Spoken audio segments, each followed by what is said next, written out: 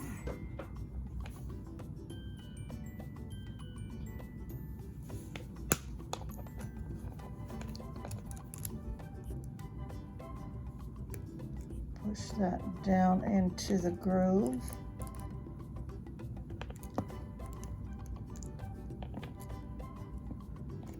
And you can see there, that's the size of this loop as opposed to that loop. Okay, I'm gonna go ahead and finish wrapping that. And was I off camera? I'm so sorry. Cut that little loop off and pinch and roll, and they'll all get tucked down into the wraps.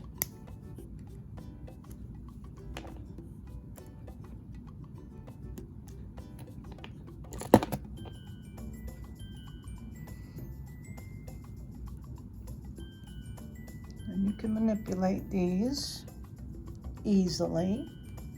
So there's that with just the one side. And I'm gonna go ahead and twist the next set of wires and go back the opposite way. And I cut off about 30 inches, folded it in half, stuck it in the chuck, twisted up the wire, and then instead of feeding it on, because there's all these beads on here now, to get it onto the other end, I just fed this through the loop so that it's going to act kind of like a noose almost. And we're going to put it on this way and just tighten this down.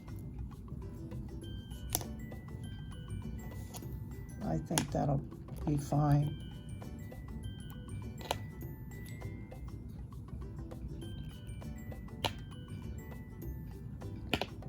Right? And then we're just going to, let me tighten this up a little bit. But we're just going to basically go back the other way, this way. So hold that end, and we're going to go back over and wrap once.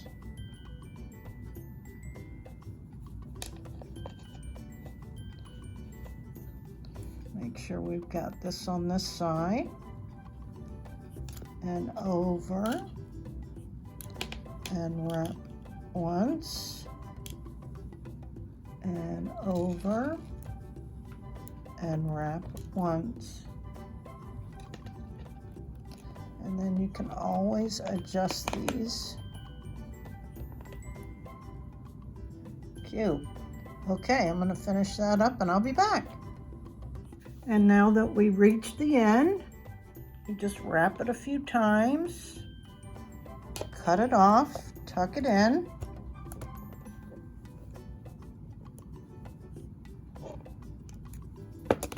And I'm glad I went for the extra length.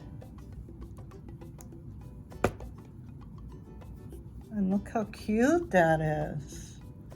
I think that's really cute. I like that effect. See how the twist kind of catches the light? And I'm thinking I may add a charm to this one. I haven't added a charm to any of the others. I like these little Chinese ones. Which one would you have picked? This little owl? Would be cute. But what if a guy wanted this? Maybe the coin? The Chinese coins and it's like a antique gold, but it'll be okay with the bronze. I think I'm gonna go with the bigger one and add that on at the end. Okay, so now I'm gonna go ahead and make a simple I think they're called shepherd's hook, and attach it to the smaller end. Then I'll form it, and we'll add the charm and be done. So I'm gonna cut off, let's go with 3 inches maybe.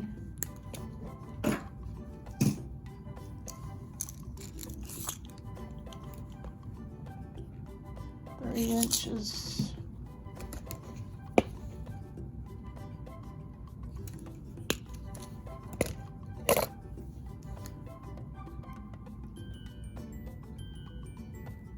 Fold it in half.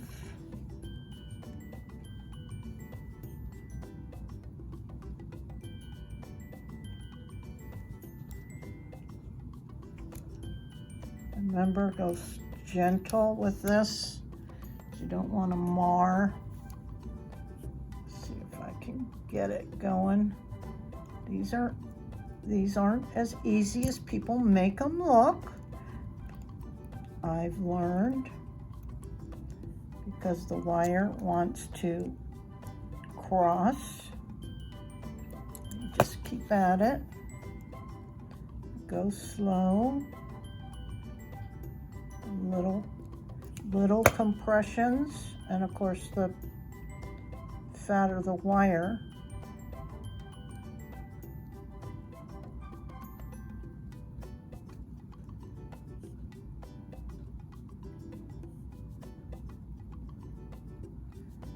that's pretty good.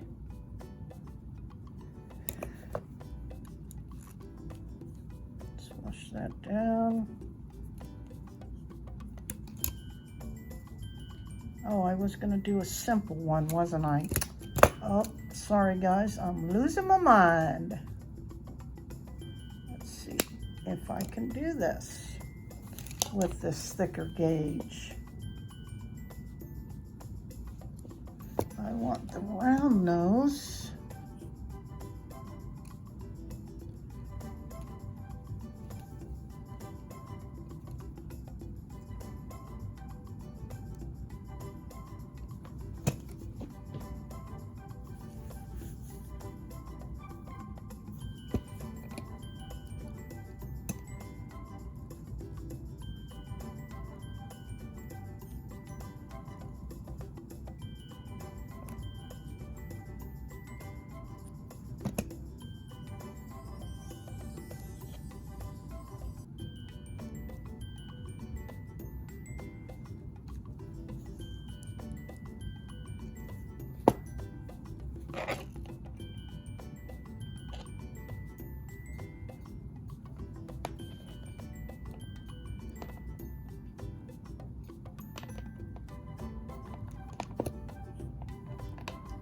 Something like that.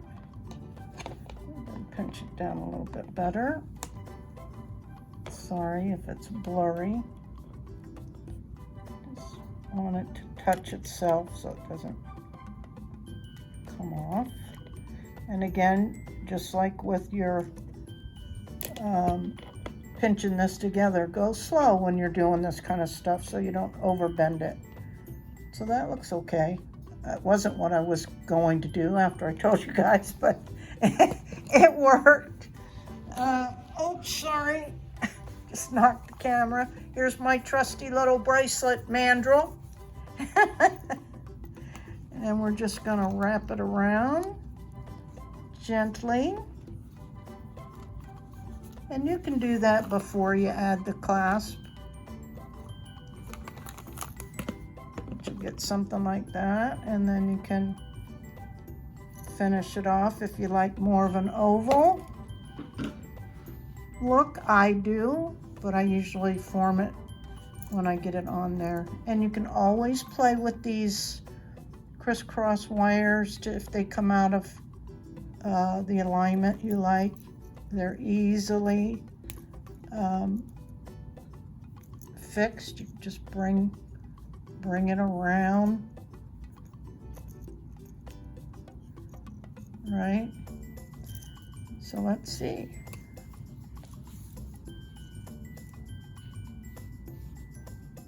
I said, I like to hold this down and use these other two fingers. And voila. Cute.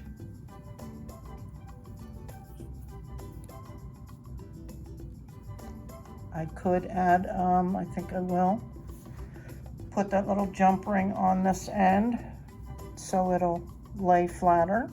But let's go ahead and add the charm.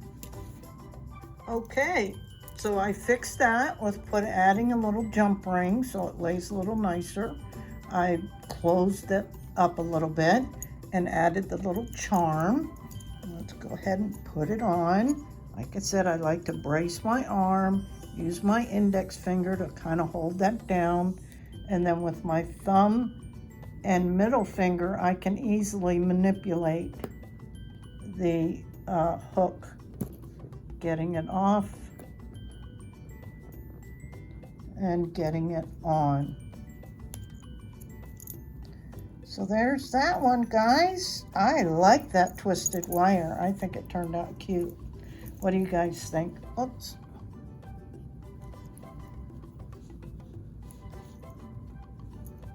What do you guys think? I like it.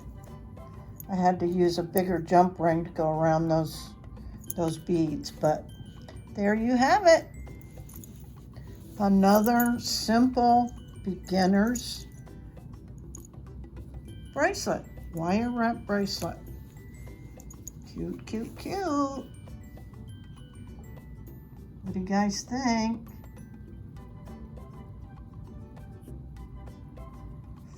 Okay, until next time, bye guys.